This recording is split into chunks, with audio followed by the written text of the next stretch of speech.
राष्ट्रीय देवभूमि क्षत्रिय संगठन एवं स्वर्ण मोर्चा पार्टी की स्वर्ण आयोग की मांग को लेकर चल रही 100 दिवसीय अन्न त्याग यात्रा का आगामी 5 दिसंबर को जिला सोलन के कुनिहार क्षेत्र में समापन होना है।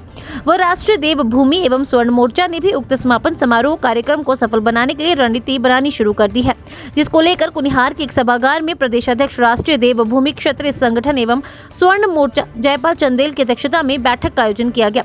आयोजित बैठक के दौरान मौजूद विभिन्न पदाधिकारियों ने आगामी 5 दिसंबर को महाराजा पदम सिंह स्टेडियम कुनिहार में राष्ट्रीय देवभूमि क्षत्रिय संगठन एवं स्वर्ण मोर्चा के संस्थापक रुमित सिंह ठाकुर की चल रही 100 दिवसीय अन्न त्याग यात्रा के समापन समारोह की व्यवस्थाओं के बारे में अपने विचार रखे, क्योंकि उक्त समारोह के दौरान प्रदेश ही नहीं अपितु बाहरी राज्यों से भी अतिथियों को आमंत्रित किया गया है।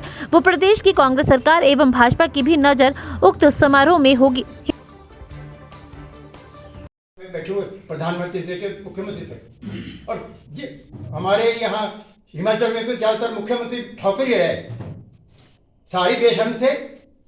अरे न्याय करो, अमेरिका से किसका हिस्सा तोड़ के हमें दो, लेकिन हमें भी तो हमारे भी बच्चे हम समाज में इसमें तो आपकी बहुत लड़ाई है, हम जीते जी आपके साथ है।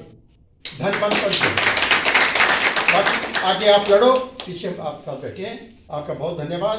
और ये जो 5 तारीख का फंक्शन है ये हमारे कुनिहार का ही नहीं है, ये सब आप चलो हम तो काफ़ी उम्र भी हो गए हैं 80 के नेड़े, लेकिन जो आपने मुहिम चलाई है हम चाहते हैं कि हमारे जीते जी ये रफ्तार पकड़ती रहे और एक बार सरकार को झुकना ही पड़ेगा। ये हम इसलिए हक मारने के लिए नहीं कर रहे हैं, लेकिन हम अपने हकों के लिए, अपने बच्चों के हकों के लिए हमने तो सही जिंदगी भर अपना सर्विस करके हमारे साथ क्या क्या अन्याय हुए आरक्षण के इसमें। जैसे शांता जी का हमने कहा रुमित को, मैंने कहा वहाँ भाई आप शांता जी से मिल के आओ, क्योंकि शांता जी ऐसे लीडर हुए जिन्होंने शुरू से ही एक आप गरीबी रेखा से उठाओ, आर्थिक लोगों ने न पास समाज को न बांटो, तो रुमित जी को मिले और उनकी फोटो भेजी सबको।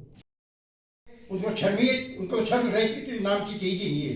क्या वोटें हमने दी उनको, दी बेशर्मों को, लेकिन वो इसलिए नहीं आते क्योंकि उनको वोट चाहिए, चोर चाहे डकैते, तो उनको अकल लगानी पड़ेगी अब। और ज़्यादातर हमने भी इतने साल देखे लोकसभा, विधानसभा, राज्यसभा में ज़्यादातर स्वर्ण समाज के लोग बैठे, लेकिन बेशर्म बैठे, चाहे जुत्ते खा रहे सारे। अरे सब कोई गरीबी देख क्या जात को, क्या इसमें ब्राह्मणों में नहीं, राजपूतों में नहीं गरीबी। अब दूसरे भी हमारे वर्ग है बेचारे, उनको भी नहीं मिल रहा है आरक्षण लाभ, वो तो बड़े मार रहे हैं उनको। आपने ये मीटिंग ऑर्गेनाइज की सभी ने मिलकर के, तो उसके लिए मैं आप सबको बहुत बहुत बधाई देता हूँ। और जो समाज हम स्वर्ण समाज में है सभी इस प्रकार की मीटिंग्स नहीं करता, जो फॉरसाइटेडनेस नहीं रखता जो समाज, और जो समाज बुजुर्गों के कहने के अनुसार चलता नहीं, और जो अपना अपना रुख अपना के इधर उधर भटकता रहता है, वो समाज धीरे धीरे गर्त की तरफ चला जाता है। इसलिए हमारे जो युवा लोग हैं उन्होंने बीड़ा उठाया हुआ है कि हमने अपने स्वर्ण समाज के लिए काम करना है, हमने अपने बच्चों के भविष्य के लिए काम करना है, और वो कर भी रहे हैं। अब इसमें जितनी भी कमियां आ जाती है तो हम लोगों ने उनको साथ देना है। जैसे हमारे बुजुर्ग ने कहा कि हम आपके पीछे हैं, आप आगे बढ़ो, और वो एक जायज़ काम के लिए आगे जा रहे हैं। 100 दिन कोई 1 दिन के 2 दिन के लिए बाहर नहीं रह सकता, वो अन्न त्याग करके 100 दिन के लिए बाहर घूम रहे हैं।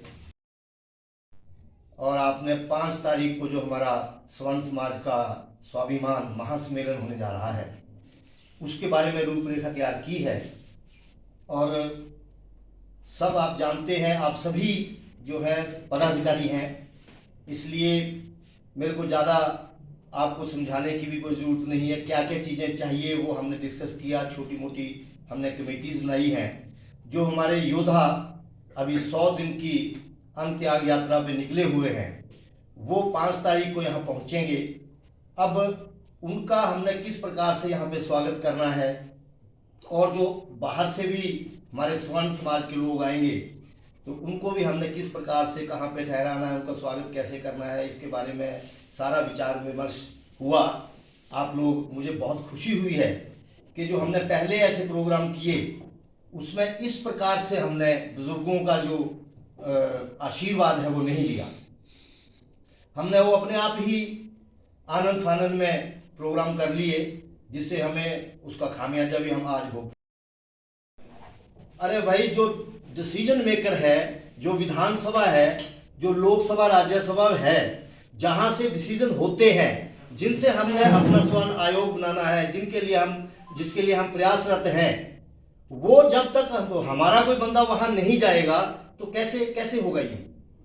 यही सोच को लेकर के ये राष्ट्रीय देवभूमि पार्टी का गठन हुआ है और उसमें हिमाचल प्रदेश की जो राष्ट्रीय देवभूमि पार्टी है उसमें मुझे अध्यक्ष का दायित्व दिया गया है और आप सबके सहयोग से हम काम कर रहे हैं और करते रहेंगे।